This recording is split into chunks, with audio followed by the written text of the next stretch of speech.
বাইজিদ বোস্তামি নামটা হয়তোবা সকলেই শুনে থাকবেন।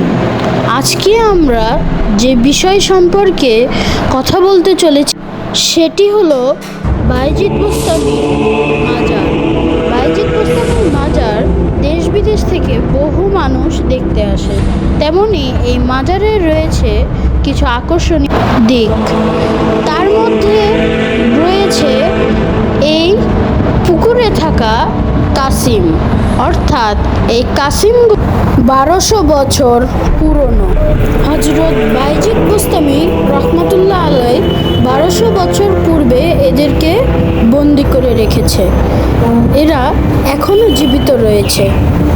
এরা বলেছিল আমরা কি খাবো, তখন তিনি বলেছিলেন তোমাদের খাবারের অভাব হবে না, মানুষ আদর যত্ন করে তোমাদের খাওয়াবে। বাস্তবে দেখতে পেলাম সকলেই তাদেরকে খাওয়াচ্ছে।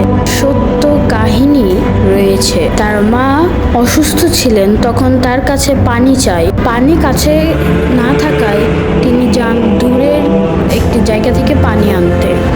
তখন পানি আনতে দেরি হওয়ায় তার মা ঘুমিয়ে পড়ে। তিনি যখন দেখেন মা ঘুমিয়ে পড়েছেন, মাকে আর ডাকেননি, মা কষ্ট পাবেন বলে তিনি মাকে না ডেকে সেইভাবেই সারা রাত দাঁড়িয়েছিলেন। মা ঘুম থেকে উঠে যখন এই অবস্থা দেখেন, তখন বুঝতে পারেন যে তার ছেলে কষ্ট করেছে এবং সে আল্লাহর দরবারে তার জন্য দোয়া করেন। আমি এখন যাচ্ছি সেই বিখ্যাত ব্যক্তি বাইজিদ বোস্তামি মাজার শরীফে। সমতল ভূমি থেকে বেশ উপরেই অবস্থিত তার মাজার শরীফ। আমি এখন পরিবারের সকলকে নিয়ে যাচ্ছি সেই মাজার দেখতে। খুব আগ্রহের সাথেই উঠে মাজার শরীফটি দেখা শুরু করলাম।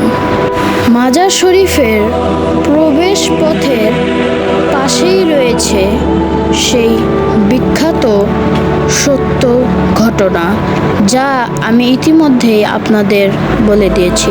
সেটি আপনারা এখন এখানে ভিডিওর স্ক্রিনে দেখতে পাচ্ছেন। এটি হলো সেই ঘটনা। মাজার শরীফের ভেতরে ভিডিও করা নিষিদ্ধ থাকার কারণে আমি যতটুকু পেরেছি ততটুকু মাজার শরীফের ভিডিও ধারণ করেছি এবং আপনাদের সেটি দেখাচ্ছি।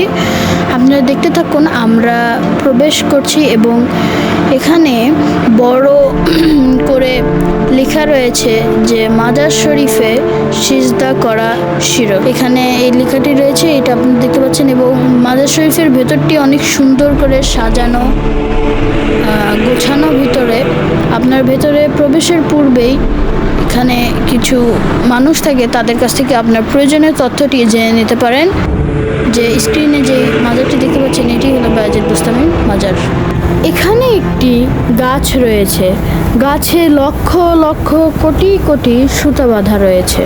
প্রচলিত রয়েছে কোনো মনের আশা করে এখানে সুতা বাঁধলে তা নাকি পূরণ হয়, তবে কতটুকু সত্য তা জানি না। সো ফ্রেন্ডস, আজকে পর্যন্তই। সবাই ভালো থেকে সুস্থ থাকবেন, নিরাপদে থাকবেন। আর আমার চ্যানেলে নতুন হলে অবশ্যই আমার চ্যানেলটিকে সাবস্ক্রাইব করে পাশে থাকা বেল আইকনে ক্লিক করে দেবেন। সো নো মোর টুডে, আন্ডারসান। আল্লাহ হাফেজ।